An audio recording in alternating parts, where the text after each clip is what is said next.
আমাদের বাংলা বিভাগের দেলোয়ার হোসেন রিপন স্যার, উনি আমাদের বাংলা ক্লাস নেয়। তো ওনার সাথে অনেক ভালো পরিচিত ছিলাম, কারণ ক্লাসে অনেক ভালো ক্লাস নিত উনি সেই ক্ষেত্রে। তারপরে স্যারের কাছ থেকে আমার আসলে কিছু সাজেশন প্রয়োজন ছিল, কারণ আমি অনেকদিন কলেজেও আসতাম না, আমি একটু বেড়াইতে গিয়েছিলাম। পরে যে আমি স্যারকে বলি যে স্যার আমার তো কিছু সাজেশন প্রয়োজন, এখন আপনি আমাকে কিছু সাজেশন দেন। তারপরে স্যার বলে যে ঠিক আছে, তুমি যে কোনো প্রয়োজনে আমাকে আমার ডিপার্টমেন্টে চলে আসবা, না হলে পারে আমাকে ইসে হোয়াটসঅ্যাপে বা মেসেঞ্জারে নক করবা। এখন আমি একা একা তার ডিপার্টমেন্টে আমি যাই নাই, আরো আমার ওইদিন দেরি হয়ে গেছিল, এই কারণে আমি যাইতে পারি নাই। পরে যে আমি স্যারকে মেসেঞ্জারে নক করি যে স্যার আমি সিনহা, তো আমার কিছু সাজেশন প্রয়োজন বাংলার, ওগুলো আপনি আমাকে দেন, আপনার কাছে ডকুমেন্ট আছে নাকি শুনলাম। পরে যে স্যার বলে যে আচ্ছা ঠিক আছে, ওগুলো আমি দেবো। তোমার বাসা কই, মানে বৃত্তান্ত যে কথাগুলো নর্মালি হয় সে কথাগুলা স্যার হচ্ছে মানে আমার কাছ থেকে শুনছে। তারপরে তোমার আব্বু আম্মু কি করে, কি দেখি শোনার পরে তারপরে স্যারকে বললাম স্যার আমার তো এখন পড়তে বসতে হবে, আমাকে সাজেশন গুলা দেন। পরে যে হচ্ছে স্যার বলে যে আচ্ছা তুমি আমাকে হোয়াটসঅ্যাপে নক করো। তারপরে আমি স্যারকে আমার নাম্বারটা দিই, দিলে স্যার আমাকে হোয়াটসঅ্যাপে নক করে ফার্স্টে বলে যে তুমি সিনহা, তো তোমার একটা পিকচার দাও। আহ এ কথা বলার পর আমি আমি বললাম যে স্যার পিকচার না দিলে হয় না। স্যার বলে যে না তোমার একটা পিকচার দাও, কারণ তোমাকে তো আমি চিনতে পারতেছি না, তুমি আসলে আসলেই কি সিনহা নাকি। পরে আমি স্যারকে একটা পিকচার দিই, তারপরে স্যার বলে যে তুমি তো অনেক স্মার্ট হ্যান ত্যান এগুলা বলার পরে বলে যে তুমি বাসায় টি শার্ট পরো না নাকি। তারপরে বলে যে তোমার সবকিছুই তো সমান ইত্যাদি, মানে এগুলা বলার পরে তারপরে আমি এক পর্যায়ে হ্যাঁ বিবৃতিমূলক কথাবার্তা বলে। এক পর্যায়ে আমি স্যারকে বলি যে স্যার আপনি এসব কথা বললেন না, আমি যেটা চাইছি আপনি সেটা দেন। পরে যে স্যার বলে যে তোমার আরো কিছু পিকচার দাও। পরে যে আমি তখন দেই নাই। স্যার বলছে যে কি করো তুমি, আমি বলছি, স্যার খাওয়া দাওয়া করতেছি, দুপুরে তো খেয়েছিলাম না। স্যার বলতেছে যে তুমি এত খাও তবুও তোমার সমান, এরকম বলার পরে তারপরে স্যার আমার কাছে আবারও পিকচার চেয়েছিল যে তোমার আব্বু আম্মুর একটা পিকচার দাও তো দেখি চিনতে পারি কিনা। আব্বু আসলে মানে অনেক ভাবেই পরিচিত হইতে পারে।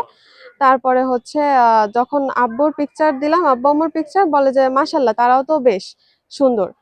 আমি বলছি জি স্যার। তারপরে স্যার বলে যে দাও। আমি বলছি কি দেবো স্যার, আপনি আমাকে বুঝিয়ে বলেন আমি আপনাকে কি দিতে পারি। পরে স্যার বলে যে তুমি আমাকে তোমার বডির পিকচার দাও, হ্যাঁ। তারপরে এক পর্যায়ে আমি রেগে যাই, রেগে যেয়ে তারপরে স্যারকে বলি যে স্যার পিতামাতার পরে তো মানে শিক্ষকদের অবস্থান, সেখানে আপনি স্টুডেন্টদের এভাবে কুপ্রস্তাব দেন, এগুলা কিন্তু উচিত না। তাই বলে আমি স্যারকে মানে স্যার অনেক কথা জিজ্ঞাসা করে, বলে যে তোমার বয়ফ্রেন্ড নাই, তোমার বেস্ট ফ্রেন্ড নাই, তোমার ছেলে ফ্রেন্ড নাই, তাও এত সমান হ্যান ত্যান, এগুলো বলার পরে আমি স্যারকে এক পর্যায়ে ব্লক করে দিই। ব্লক করার পরে আহ, কিছুদিন যাবত আমি আসলে ভাবছিলাম যে এগুলো এগুলো আমি পাবলিশ করবো বা সবাইকে জানাবো, কিছু বড় ভাই ব্রাদারকে আমি জানাই, কিন্তু তারা কোনো পদক্ষেপ নেয়নি এ বিষয়ে। না নিলে তারপরে হচ্ছে আমি তারপর অনেকেই হোস্টেলের অনেকেই বলে, তারপরে আশেপাশের অনেকেই বলে যে এই স্যারের আসলে চরিত্রে একটু সমস্যা আছে, সিনহা তুমি এদিকে আগায়ও না, তোমারই সমস্যা হবে, তোমার রেজাল্টের সমস্যা হবে। পরে যে আমি আসলে এগুলা মানে বেশি একটা আগাই নাই। না আগানোর ফলে নির্বাচন ছিল, আর তো মানে সামনের নির্বাচন ছিল, নির্বাচনের কাজকর্মে সবাই বিজি ছিল। এমপি মহোদয়কে বললে পারেও তো অনেক সমস্যা হতো, কারণ তখন তো তিনি এমপি ছিলেন না। আহ তারপরে আমি হচ্ছে আরো ৩-৪টে মেয়ে আমাদের কলেজের বড় ভাই ব্রাদারকে, সেই মানে তাদের সাথেও একই ঘটনা ঘটেছে, তাদেরকেও স্যার কুপ্রস্তাব দিয়েছে। সেই স্ক্রিনশট গুলা প্রমাণ সহ ভাইয়াকে প্রদান করে, এবং আমার কাছে যেসব স্ক্রিনশট ছিল আমি সেগুলা মিলে হচ্ছে কলেজের প্রিন্সিপালকে দিই। প্রিন্সিপালকে দেওয়ার পরে মানে একটা আবেদন করা হয়। তো সেই আবেদন করাই স্যার সেটা অ্যাকসেপ্ট করে, এবং এর তদন্ত একটা কমিটি করে, কিন্তু ১২-১৩ দিন হয়ে যাচ্ছে আজও সেই কমিটির মানে কোনো নতিগতি আমি বুঝতেছি না। তাদের রিপোর্ট দেওয়ার কথা, তারা রিপোর্ট আজ দেবে কাল দেবে বলে তারা এভাবে ঘোরাচ্ছে, অথচ বাংলা ডিপার্টমেন্টের যে স্যার তিনি ঠিকই ঘুরে বেড়াচ্ছে। তার নাকি সিম টিম সব অফ করে সে টাকা পয়সা লেনদেনের যে ব্যাপারটা এখানে উঠে যাচ্ছে, আসলে এই ঘটনাটা কি?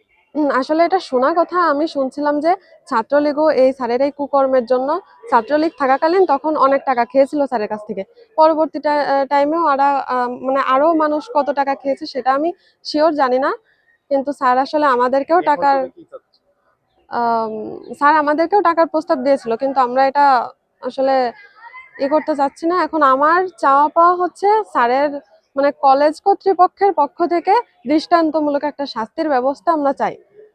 স্যার যাতে এই বাংলা ডিপার্টমেন্ট অথবা এই কলেজে কোনো প্রকার কোনো বিশৃঙ্খলা না করতে পারে, এবং মানে শিক্ষকতায় না করতে পারে এই কলেজে, আমরা সেটা চাচ্ছি। আচ্ছা, জি। কলেজের একজন শিক্ষার্থী আমার এক সহকর্মী শিক্ষকের বিরুদ্ধে একটা লিখিত অভিযোগ দিয়েছে। আমি ওই অভিযোগটার প্রেক্ষিতে ৩ সদস্যের একটা তদন্ত কমিটি গঠন করেছি।